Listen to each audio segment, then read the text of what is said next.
आई कहाँ बाड़ी से रे भातार का संत नहीं और देखबू सारा तो बकरिया खतरा से रहली सारा फरहरिया तो नाश कैली से हो है देखबू लही कहाँ बाड़ू से रे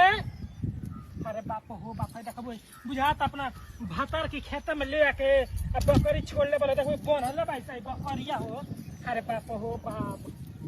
मलछिनिया संत नहीं अच्छे तारे बोलो चलो आवल मलछिनियन की मारे हमर जीव भी आगल बटे ए अजी सुनी कहां बकरी ले जतन कहां रहलू है बरा लती कहां रहलू हो हम सारा बिया हमर छोहरी सब पर बकरी चढ़ घर निसा हो और तो खेते में थोड़ी चढ़त रहे तो कहां चढ़ तेरा भथियन में चढ़त रहे सका तेरा भथियन में धक तेरा झोटा उखाड़ी ले हमरा का बुझत नहीं कुछ उखाड़ हमर ले का झोटवा काहे ना उखाड़ ले का उखाड़ ले तो उखाड़ के दिखाओ हम तोरा जे पाए लगा दिखे हमर बकरी छोड़ा पहले बकरी हमरा छोड़ हट मत छोड़ झोटे का धक मत की हो रे ए जाओ